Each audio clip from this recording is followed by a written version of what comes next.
There is a mistake that costs American retirees an average of over $1,000 a year, and most of them don't even know they're making it until the bill arrives.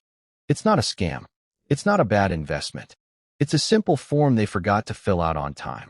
Every single day, 10,000 Americans turn 65, and in that exact moment, they step into one of the most confusing systems the government has ever built. It's called Medicare, and it will decide how much of your retirement savings you get to keep and how much disappears into hospital bills. Here's the strange part. Most people assume Medicare is simple. You turn 65, you get free healthcare, end of story. That belief is exactly what causes the expensive mistakes we're about to talk about. By the end of this video, you'll understand exactly how Medicare works, the 4 different parts that make it up, the deadlines that can quietly cost you money for the rest of your life, and the one decision that determines whether your retirement stays financially stable or gets drained by medical bills. Stick around, because the ending covers a mistake that even financially savvy people make, and it's one of the most reversible, expensive mistakes in the entire system. Let's start with the basics, because understanding this changes everything that follows. Medicare is a federal health insurance program, mainly for people 65 and older. It was signed into law back in 1965, built on a simple idea. After a lifetime of working and paying taxes, Americans shouldn't have to go bankrupt just to see a doctor in retirement. But here's what surprises most people. Medicare was never designed to cover everything. It was built with gaps on purpose, and those gaps are where private insurance companies step in. Understanding that one fact is the key to understanding the entire system. Medicare is broken into 4 parts, and each one covers something different. Think of them less like chapters in a book, and more like 4 separate insurance policies bundled under one name. Part A is hospital insurance.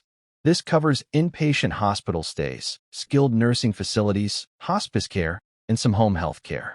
Most people don't pay a monthly premium for Part A because it's already been paid for through payroll taxes during their working years.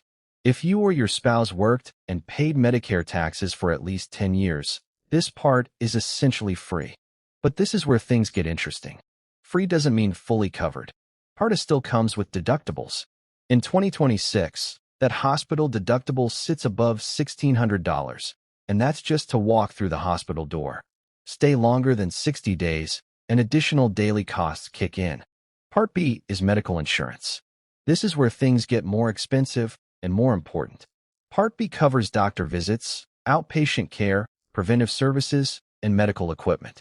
Unlike Part A, almost everyone pays a monthly premium for Part B, and that premium comes directly out of your Social Security check. Here's the number most people don't expect. The standard Part B premium in 2026 is around $185 a month per person. If you're married, that's 2 premiums coming out of 2 Social Security checks every single month for the rest of your life. Most people don't realize that premium isn't fixed for everyone. It scales with income.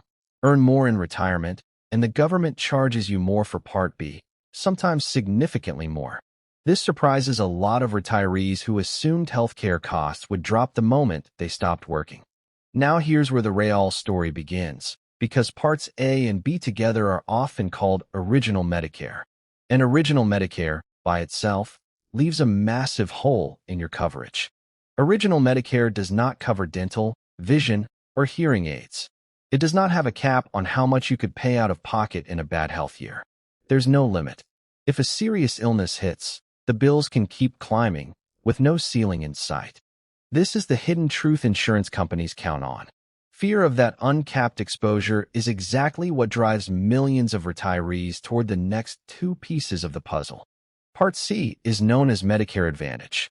Instead of using Original Medicare, you can choose a private insurance plan that's approved by Medicare to bundle your coverage. These plans often include Part A, Part B, and usually prescription drug coverage, all in one plan. Many even throw in dental, vision, and hearing benefits that Original Medicare skips entirely. Sounds great, right? Here's the catch nobody explains clearly enough. Medicare Advantage plans usually operate with networks, similar to the insurance you might have had through an employer. Go outside that network, and costs can rise fast, or coverage may not apply at all. This is one of the biggest myths in the entire Medicare conversation. People assume Medicare Advantage is just an upgraded version of original Medicare. In reality, it's a completely different structure, trading flexibility for lower upfront costs and extra perks. Then there's Part D, prescription drug coverage. If you've ever heard a retiree complain about medication costs, this is usually the piece involved. Part D is offered through private insurers too, and every plan comes with its own list of covered drugs, called a formulary, along with its own pricing structure. Here's a fact that shocks a lot of people. If you don't sign up for Part D when you're first eligible, and you don't have other qualifying drug coverage, you can be hit with a permanent late enrollment penalty. Not a one-time fee. Permanent. It gets added to your premium for as long as you have Medicare, which for most people is the rest of their life. That penalty is one of the quiet traps we mentioned earlier. Thousands of dollars over a retirement, all because of missing a deadline most people didn't even know existed. Which brings us to the most important part of this entire video, timing. Most Americans assume you sign up for Medicare exactly when you turn 65, no earlier, no later. That assumption alone creates thousands of costly mistakes every year. The truth is there's a window called the Initial Enrollment Period. It starts 3 months before the month you turn 65, includes your birthday month, and extends 3 months after. 7 months total. Miss that window, and in many cases you're not just delayed. You face those permanent late penalties we just talked about, on both Part B and Part D, stacking on top of each other for the rest of your life. Let's make this real with an example. Imagine someone named Robert. Robert worked as an electrician for 30 years, retired at 63, and kept himself covered through his wife's employer health plan since she was still working. When Robert turned 65, he assumed, like most people, that since he already had health coverage, he didn't need to touch Medicare yet. 2 years later, his wife retired too. Robert lost his employer coverage and finally enrolled in Medicare, only to discover a permanent penalty attached to his premium, because he'd missed his original window and didn't qualify for the special exception he thought he had. Robert's mistake wasn't laziness. It was misinformation. He assumed the rules were the same for everyone, when in reality, there are specific exceptions only for employer coverage through active, current employment, not retiree coverage, and not a spouse's coverage under certain circumstances. This is the hidden truth about Medicare that catches so many people off guard. The system is full of exceptions, and those exceptions are exactly where expensive mistakes happen. So here's the lesson from Robert's story. If you're approaching 65, don't assume your current coverage protects you from Medicare's deadlines. Verify it directly, because assuming costs money, and verifying takes 15 minutes. Now let's talk about the piece almost nobody plans for early enough. The gap that original Medicare leaves wide open, and how people fill it. Remember, original Medicare has no cap on out-of-pocket costs. This is where Medigap, also called Medicare Supplement Insurance, comes in. These are private policies designed specifically to cover the leftover costs original Medicare doesn't pay, like copayments, coinsurance, and deductibles. Here's the twist most people don't know about. There's a specific 6-month window, starting the month you turn 65 and enroll in Part B, where insurance companies must sell you a Medigap policy regardless of your health history. Miss that window, and insurers in most states can use medical underwriting, meaning they can charge you more or deny you coverage entirely based on pre-existing conditions. This is one of the most overlooked timing traps in the entire system. People delay because they feel healthy, then a diagnosis appears years later, and suddenly the door that was wide open at 65 is locked or extremely expensive to walk through. Let's zoom out for a second, because there's a psychological pattern hiding behind all of this. Most people treat healthcare planning the same way they treat flossing. They know it matters, but there's always something more urgent, until suddenly there isn't. Medicare rewards people who plan ahead of the deadline, and quietly penalizes people who wait until the moment feels urgent. This is the same psychology that shows up in investing. The people who build wealth aren't the ones who react to a stock market crash. They're the ones who prepared years before it happened. Medicare works the same way. The version of you who researches this at 62 or 63 protects the version of you who's living on a fixed income at 75. Let's bring in another comparison, because numbers make this real. The average American retiree spends well over $150,000 on healthcare throughout retirement, even with Medicare in place. That number isn't meant to scare you. It's meant to reframe how you think about healthcare costs in retirement. Medicare isn't free healthcare. It's discounted, structured healthcare with real costs that need a real plan. This is why so many financial advisors say the same thing. Your Medicare decision is a financial decision, not just a medical one. The plan you choose at 65 can affect your monthly cash flow for the next 20 or 30 years.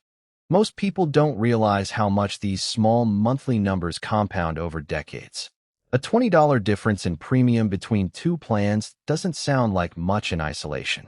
Stretch that across 25 years of retirement, and it turns into thousands of dollars, money that could have gone toward travel, family, or simply peace of mind.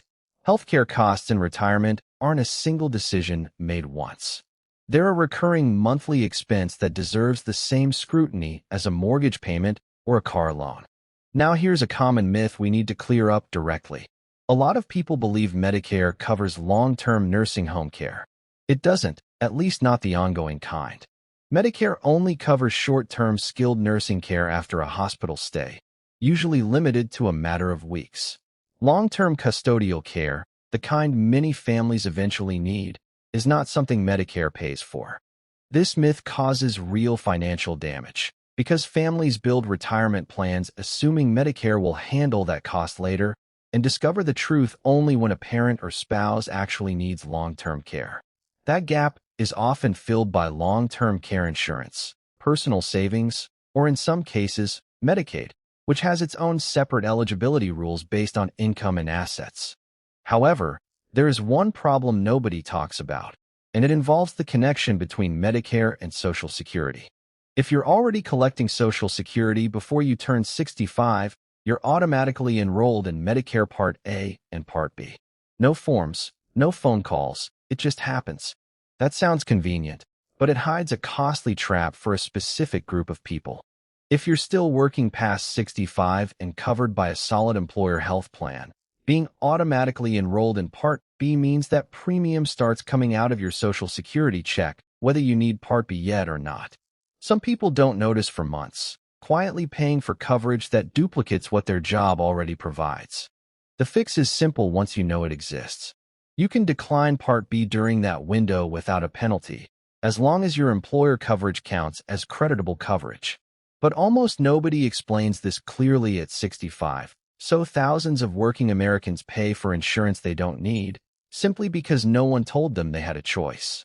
Let's look at another example, because this next one shows the flip side of Robert's story, someone who got it right.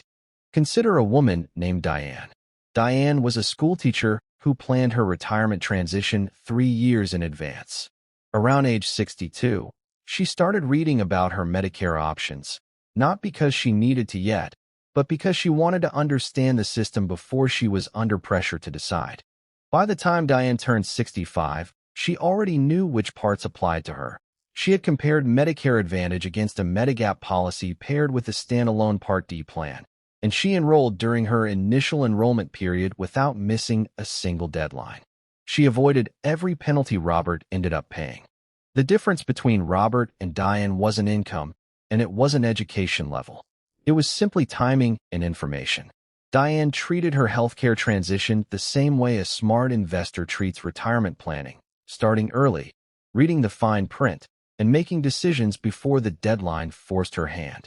There's a broader lesson buried inside Diane's story, one that applies far beyond healthcare. The cost of ignorance is rarely visible until it's too late to undo. Diane's few hours of research years in advance saved her thousands of dollars over her retirement, money that stayed in her pocket instead of disappearing into penalties. Now let's talk about a resource almost nobody mentions, one that could matter enormously if retirement income turns out to be tighter than expected. For lower-income retirees, there are programs called Medicare Savings Programs, along with a separate program called Extra Help, designed to reduce or even eliminate certain Medicare costs, including premiums, deductibles, and prescription drug expenses. Millions of Americans qualify for these programs and never apply, simply because they assume, incorrectly, that these benefits are only for people on full public assistance. This is where financial pride can quietly cost people real money. If your retirement income is modest, checking your eligibility for these programs takes only a few minutes, and the difference it makes can be substantial over the course of a year. So let's tie this together, because by now you can see the pattern. Medicare isn't one simple program. It's 4 interconnected parts, each with its own costs, deadlines, and gaps, wrapped inside a system that punishes people for waiting and rewards people for preparing early. Here's the biggest mistake we haven't covered yet, and it might be the most common one of all. People choose their Medicare plan once, and then never look at it again for the rest of their life. Every year, there's an open enrollment period, generally running from October 15th to December 7th, where you can switch plans, whether that's Medicare Advantage, Part D, or moving back to original Medicare. Health needs change. Medications change. Plan pricing and coverage change every single year. Yet most retirees keep the same plan for a decade or more, sometimes paying for coverage that no longer fits their situation. This is where the story comes full circle. The people who avoid Medicare's expensive traps aren't the ones with the most complicated financial knowledge. They're the ones who treat their healthcare plan the same way they treat a financial checkup, reviewing it, at minimum, once a year. Let's summarize what actually matters here. Medicare is not automatic free healthcare. It's a structured system built from 4 parts, each covering different needs, each with its own price tag. Missing your enrollment window can create permanent penalties that follow you for the rest of your life. So the 7-month window around your 65th birthday matters more than almost anything else in this entire topic. Original Medicare leaves gaps, especially with no cap on out-of-pocket costs, which is exactly why Medigap and Medicare Advantage exist, each with very different trade-offs. And finally, your healthcare decisions in retirement are financial decisions. They deserve the same yearly attention you'd give to a retirement account or an investment portfolio. Here's the final thought worth remembering. The healthiest version of your retirement doesn't come from hoping Medicare handles everything. It comes from understanding the system well enough to make it work for you, instead of being surprised by it. Because the goal was never just to survive retirement. It was to walk into it prepared, protected, and in control of decisions that most people leave to chance. Think back to Robert and Diane one more time.